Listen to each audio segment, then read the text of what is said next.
What happened to Eric isn't the only mysterious event that's ever taken place on Lake Norman. There have been a lot of disappearances over the years. People sometimes joke that Lake Norman is cursed. In August of 2021, 23-year-old Mallory Beach disappeared during a night out on the lake with her boyfriend and 3 friends. Their vessel capsized, but somehow Mallory was separated from the group. Her friends managed to get themselves upright and call 911. But when emergency workers arrived on the scene, they couldn't find Mallory anywhere. She was nowhere to be seen. Her boyfriend, Cutter, told investigators he'd tried to help her, that he'd gone underwater to try and find her, but that she was gone. The circumstances surrounding Mallory's disappearance were suspicious. First of all, authorities found her missing persons report from 2021 in her car, meaning that she had been reported missing prior to her night on the lake.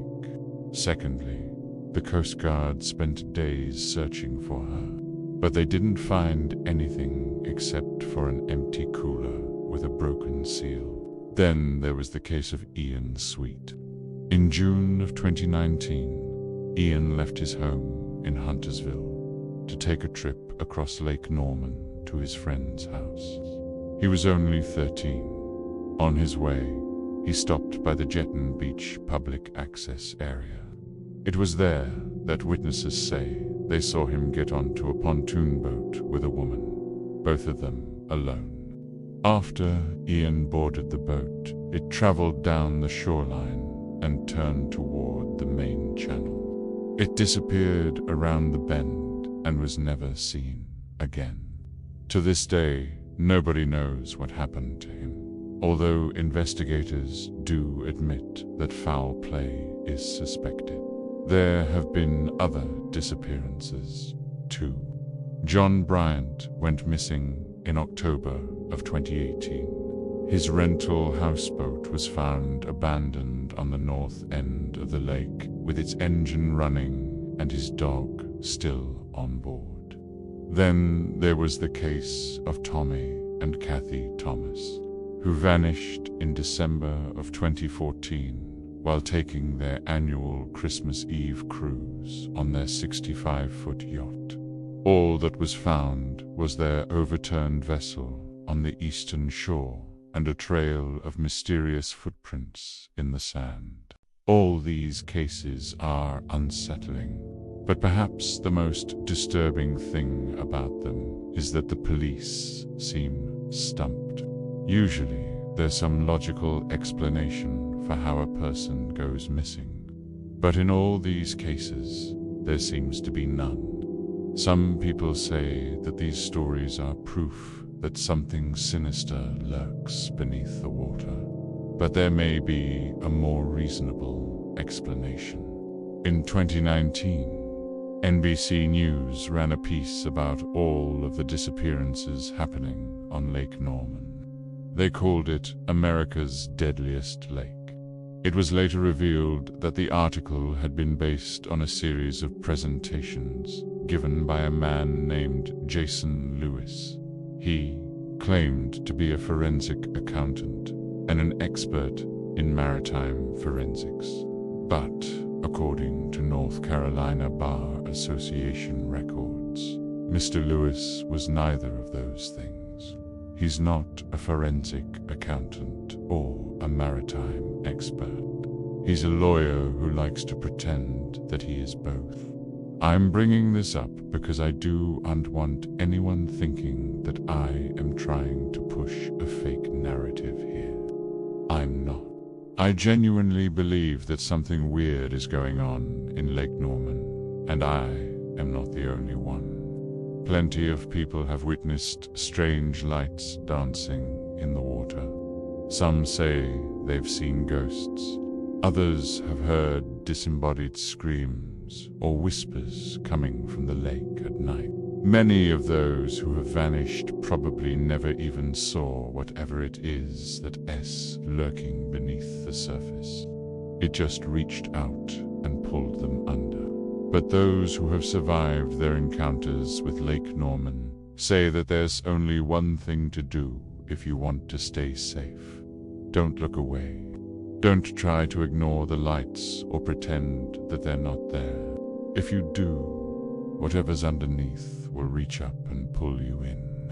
I had always heard rumors about the old textile mill ruins in Charlotte, the ones off North Davidson. Most people called it a hangout for kids or a spot for graffiti. But the stories that stuck with me weren't about parties or paint.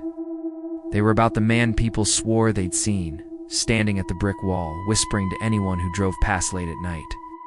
It was 2019, a muggy summer night. My friends and I were driving home from a concert, and we decided to take the back roads instead of the highway. That's how we ended up by the mill. Slight lowering of voice. Draw out detail, the place looked wrong. It's like something from another time. Half-collapsed brick walls, rusted beams clawing into the sky, windows swallowed by weeds. We slowed as we turned the corner. And that's when we saw him, a man, standing so close to the wall his forehead was pressed against the bricks, hands hanging limp at his sides, perfectly still. He didn't move when our headlights swept across him, didn't even flinch. At first I thought he was drunk or homeless, but then it hit me. Hadn't seen his face, just the pale side of his head. It's gleaming in the light, but no features. When I glanced in the rearview mirror, he had turned. Not toward the street, not toward the car, toward me. And even with the windows rolled up and the music playing, I swear I heard him whisper my name. I laughed it off. My friend said nothing, just stared ahead until we were back in the glow of the city lights. But that was only the beginning. The next week I started noticing things. At the edge of parking lots, on the far side of the street, a figure, standing still, head tilted toward me, and then gone. At night, taking out the trash, I heard it again. That same whisper, my name, drawn out. Low, like it was breathing inside my ear. The worst night was at work. I stayed late and parked in the uptown garage. The whole place was empty, echoing. As I stepped into the stairwell, I froze. I heard shoes scraping the steps above me, slow, measured. But when I looked up, the stairwell was empty, still. The whisper drifted down the concrete. My name. I ran to my car, and as I pulled out, the lights flickered. And in the mirror, he was there, standing at the ramp's edge, forehead pressed against the wall. What do you do when your new house turns out to be haunted? That's what we're talking about today on This House. This is the house on Queens Road Hook, and it is located in the Myers Park neighborhood of Charlotte, North Carolina. Myers Park is one of the most affluent neighborhoods in the city and was once the city's streetcar suburb. But let's not get too far ahead of ourselves. Most real estate agents would call this house a fixer-upper. It was built in 1910 for Samuel Y. McEwen, a prominent local businessman. At the time, it was considered to be one of the finest examples of the Queen Anne style in the city. But it's been neglected for decades and needs a lot of work. But here's the thing, it's also for sale right now, listed at just under $600,000. So let's take a look around. It looks like a beautiful old house from the street with a wraparound porch, intricate wood detailing, and a widow's walk. There are 11 rooms total, and almost every single one of them has one of these weird glowing red stains on the walls. What's that all about? We don't know. But it's probably nothing. It's definitely not the reason why they put up these plastic sheeting and XD off all the windows on the second floor. Yep, you heard me right. You can see the outline of where the curtains used to be, and I'm sure there's a perfectly reasonable explanation for all of this. Maybe the house had a bad case of bed bugs, and they just sealed off the bedrooms to prevent an infestation. Or maybe they just redoing the windowsills. Yeah, that must be it.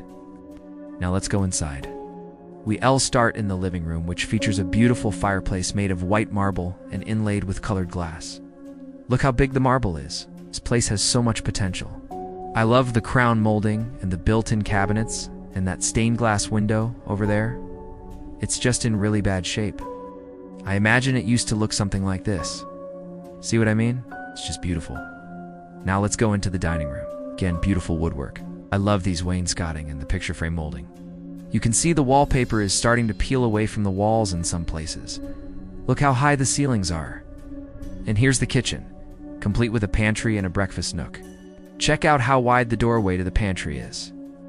Whoever designed this house really liked their pocket doors. I bet there were at least 3 or 4 of them in here. And if you look closely at the wall behind the stove, you can see a strange symbol. Is that a pentagram? Now let's go upstairs to check out the bedrooms. And this is where things get really strange. Every single room we've seen so far has had those mysterious red stains on the walls. But these stains become much more pronounced up here. And then there's the boarded up windows. Why would they do that? Is this part of the house uninhabitable? What's going on here? This room actually looks like a closet, but it's roughly the size of a bedroom.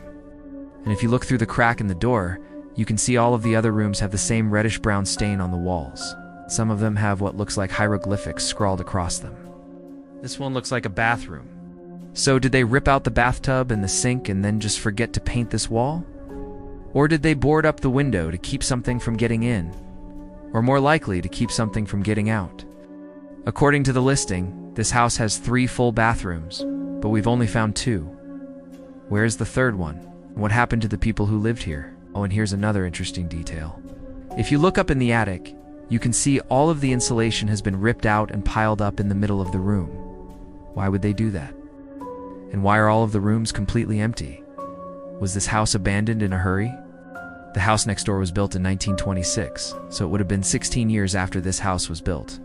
And we know that the people who lived here were the original owners because the house would have been in such poor condition.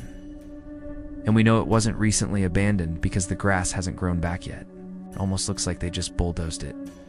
And this is where our story takes a turn into the realm of the paranormal. According to the neighbors, the windows glow faintly red at night, and something watches back from inside. What do you think? Is there anything left to see? Let me know in the comments below.